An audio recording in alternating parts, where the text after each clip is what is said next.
हरे कृष्णा।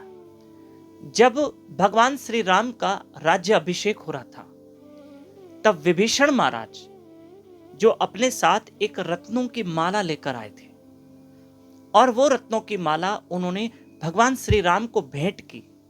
उसमें बड़े कीमती कीमती रत्न थे, बहुत कीमती रत्न। ये सारे रत्नों की माला को देखकर सुग्रीव महाराज को लगा कि ये कितनी सुंदर रत्नों की माला है, काश भगवान श्री राम मुझे प्रसादी के रूप में दे दे और भगवान राम के हाथों मुझे ये प्रसादी मिल जाए।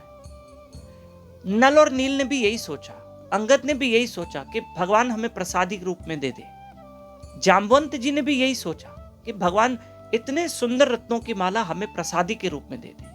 यहां तक कि विभीषण महाराज के मन में भी आया कि ये प्रसादी के रूप में मुझे मिले। पर उस वक्त हनुमान जी महाराज भगवान श्री राम के चरणों में बैठे थे, उनके चरण दबा रहे। अब भगवान राम सबके मन को समझ गए। हनुमान जी का ध्यान नहीं था इस तरफ, वे तो अपनी चरण सेवा में मग्न थे, उनका ध्यान नहीं था। पर बाकी के मन में क्या चल रहा है भगवान समझ गए कि सब ये माला प्रसादी के रूप में पाना चाहते हैं कि मैं उनको दूं, पर मैं एक को दूंगा तो दूसरा कोई नाराज ना हो।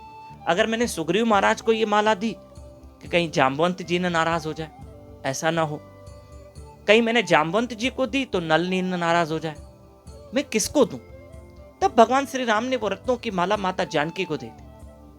अब तो सबको लगा कि जब प्रभु श्री राम माता जानकी को दे रहे हैं फिर तो बात ही ठीक है, बढ़िया, सब खुश हो गए।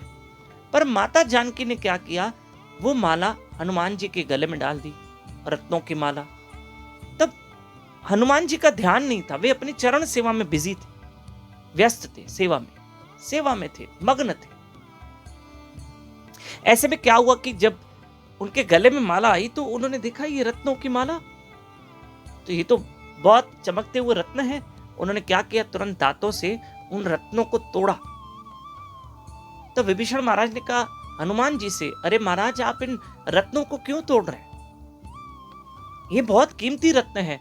तब हनुमान जी ने कहा कि मैं इन रत्नों में देख रहा हूं कि इसमें मेरे श्री राम है, मेरे प्रभु श्री राम है, मैं ये देखना चाहता हूं, मैं तो उसी चीज को धारण करूंगा जिसमें राम है।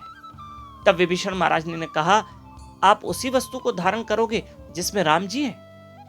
अच्छा, तो एक बात बताओ, आपने ये शरीर धारण किया है तो इस शरीर में राम है? तब तुरंत हनुमान महाराज जी ने अपना सीना चीर के दिखाया, और जैसे ही उन्होंने अपना सीना चीर के दिखाया तो उसमें भगवान श्री राम और माता जानकी के सबको दर्शन हुए। प्रिया प्रीतम के अर्थात श्री राम और माता जानकी के दर्शन सबको हुए हनुमान जी के सीने। और ये सब देख के दंग रह गए कि हनुमान जी की इतनी भक्ति, इतनी साधना कि उन्होंने अपने हृदय में श्री राम के दर्शन तक करवा दिए। अरे मेरे हृदय में मेरा राम है, ये देखकर सब दंग रह गए। और भगवान श्री राम जी ने भी उनको गले से लगाया। ऐसे भगवान श्री राम के अनन्य भक्त श्री हनुमान महाराज जी को हम कोटि कोटि प्रणाम करते हैं। मेरे प्रिय बंधुओं, एक बात बताऊं कि रोज सुबह हमारे साथ उठिए, सुबह उठना चाहिए, सुबह उठ के भजन करना चाहिए। आप एक बार इस भजन करने का आनंद लीजिए, मेरे साथ उठिए। रोज सुबह 4:30 से 5:30 बजे YouTube चैनल दामोदर दास पे लाइव रहकर ब्रह्म मुहूर्त पे उठ के मेरे साथ जप करें, महामंत्र का जप करें और मेरे प्रभु की महिमा सुनें। और दूसरी सूचना, हमारे गुरु महाराज श्री मधुसूदन बापू जी नागपुर नगरी में पधार रहे हैं 26, 27, 28 अप्रैल में, और नागपुर में जरीपटका सिंधी कॉलोनी में इस एड्रेस पर जरूर पधारे जो नागपुर में रहते हैं। हरे कृष्ण।